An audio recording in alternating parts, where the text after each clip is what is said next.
Babi est une fille riche et innocente qui tombe amoureuse de Hugo, un motard rebelle et violent qui vit sur le fil du rasoir. Ils viennent de mondes différents, mais ils ne peuvent résister à leur attraction.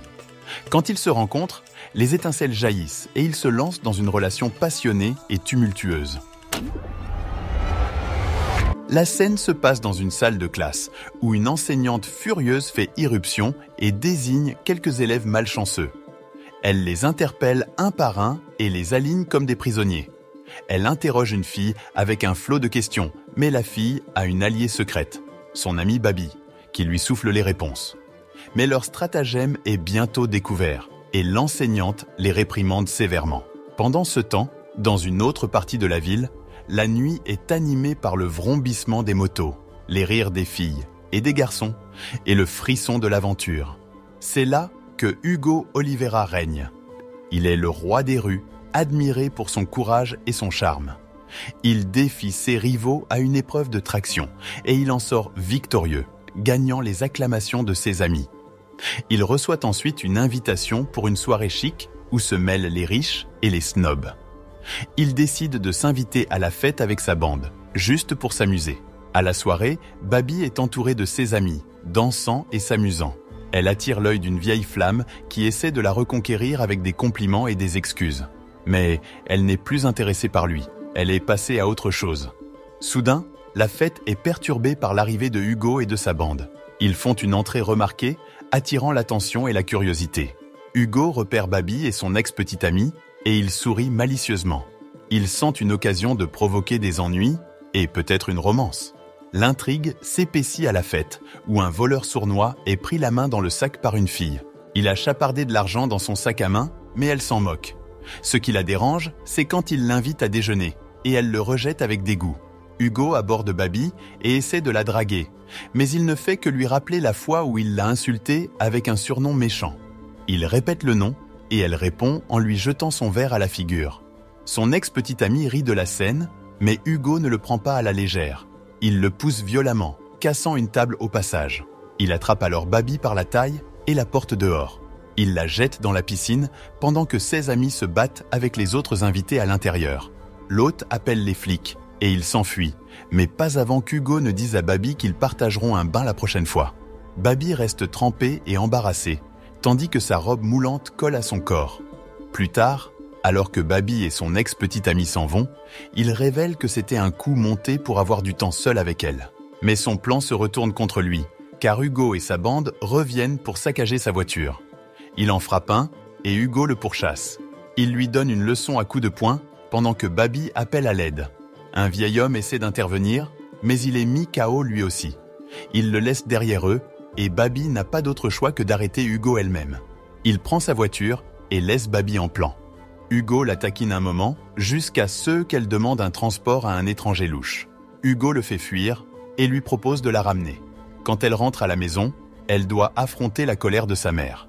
Elle lui raconte ce qui s'est passé et sa sœur reconnaît Hugo comme le célèbre héros de la ville. Le lendemain matin, Hugo se réveille et prend discrètement de l'argent à son frère. Son frère lui rappelle leur plan pour dîner avec leur père. Hugo quitte la maison et rencontre inopinément Katina, qui est une amie de Babi. Katina accuse le frère d'Hugo de lui avoir volé son argent de poche. Il rejette sa plainte et suppose qu'elle va l'inviter à un bon déjeuner. Cependant, elle se moque de lui et s'en va. Plus tard, Hugo rejoint son père pour dîner et découvre que son frère a du retard et que sa mère est partie en voyage avec une amie. Il se retire dans son ancienne chambre et réfléchit à son passé. Il était un élève exceptionnel, mais quelque chose a changé, le poussant à déménager avec son frère. Chez elle, les parents de Babi sont furieux contre elle, car l'un des gars de la soirée a subi une blessure grave. Ils signalent Hugo à la police et Babi révèle son nom. Sa sœur la prévient qu'elle a désormais de sérieux ennuis. Babi reçoit un appel de la mère de Katina pour une raison inconnue et décide d'aller à une course locale, où Katina l'attend. Hugo arrive et continue de se moquer d'elle. Il avoue qu'il sait qu'elle a informé ses parents qu'il a cassé le nez du gars à la soirée. Bien que son ami craigne la prison, Hugo est convaincu qu'à la date du procès, Babi sera tellement amoureuse de lui qu'elle fera n'importe quoi pour le sauver. Il la met au défi d'une course où les gars doivent porter les filles sur leur dos en faisant une course de moto. Babi monte sur une moto avec un inconnu et il concourt contre Hugo et Katina. La course devient chaotique et périlleuse et une fille se blesse. La police arrive, arrête tout le monde, mais Hugo et Babi parviennent à échapper à la capture. Avant de fuir, un policier les prend en photo. Il lui donne sa veste et lui dit de se changer pendant qu'il regarde. Il tente de l'embrasser et lui demande si elle témoignera encore contre lui au tribunal. Elle répond, affirmative, et le gifle. Le frère d'Hugo repère leurs photos dans le journal et s'inquiète pour eux. Babi découvre une photo d'elle et d'Hugo et décide de le revoir à une soirée. Ils passent un merveilleux moment, mais sa mère la surprend en rentrant et la gifle. Hugo lui manque. Ils se retrouvent et font un tour à moto, mais Hugo est bouleversé en voyant sa mère avec un autre homme, ce qui lui rappelle sa douloureuse découverte de l'infidélité maternelle. Mais Babi le réconforte. Ils partagent des moments romantiques. Babi passe plus de temps avec Hugo et ses amis motards, mais l'ex-jalouse d'Hugo perturbe leur bonheur. Hugo défend Babi et ils se tatouent leur nom pour sceller leur amour. Hugo arrive à la maison et trouve le père de Babi qui l'attend. Il veut parler de la relation entre Hugo et Babi. Hugo essaie de le rassurer que Babi est heureuse et qu'il n'a pas une mauvaise influence sur elle. Cependant, son frère le met en garde que son comportement imprudent pourrait un jour le conduire en prison. Dans le feu de l'action, Hugo s'emporte contre lui, montrant son tempérament. À l'école, Babi a des ennuis pour avoir falsifié la signature de sa mère sur une lettre d'absence. La professeure menace de l'expulser pour malhonnêteté. La mère de Babi vient la chercher et paie une somme importante pour empêcher son exclusion. Babi se confie à Hugo et il se faufile dans sa chambre par la fenêtre. Il l'emmène la nuit à une piscine abandonnée où ils s'amusent et oublient leurs soucis. Un jour, Hugo va à l'école de Babi et confronte l'enseignante. Il lui dit de la laisser tranquille et d'arrêter de lui mener la vie dure. Il souligne que Babi est intelligente et capable et n'a pas besoin de l'approbation de la professeure.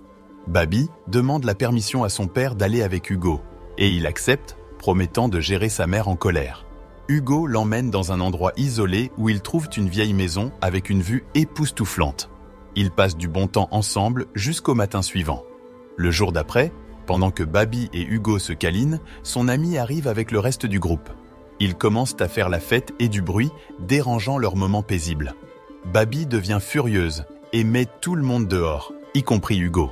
Elle exprime sa déception, sentant qu'il ne la respecte pas, ni leur relation. Pour la reconquérir, Hugo fait quelque chose d'extraordinaire. Il écrit « Je t'aime » sur un immense bâtiment pour que tout le monde le voie.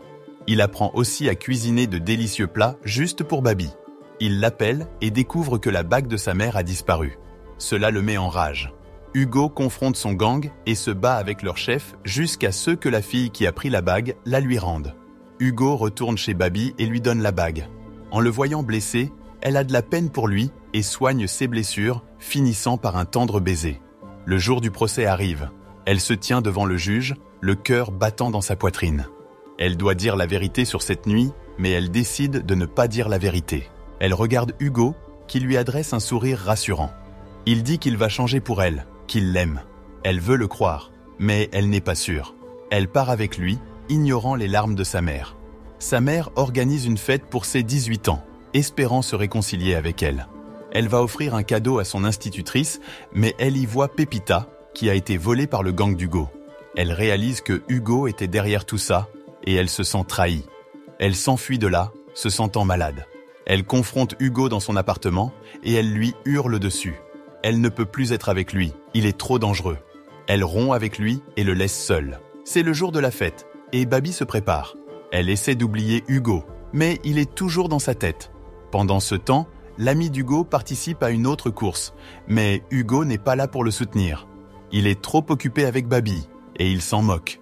Son ami est sur le point de gagner la course, mais il percute une voiture et meurt sur le coup.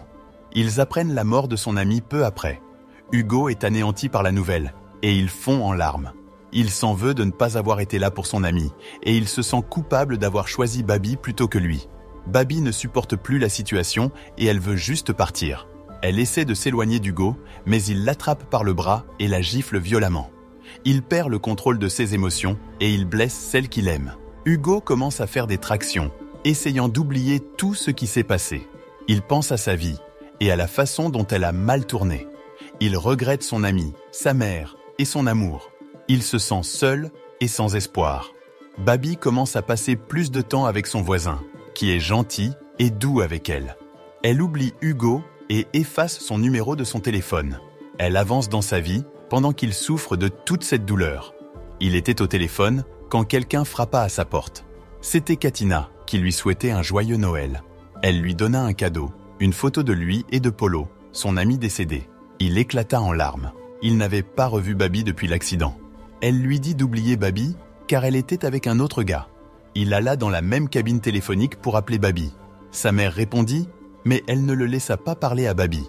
Il les vit partir en voiture. Il ne pouvait plus le supporter. Il resta devant son appartement et pleura de douleur.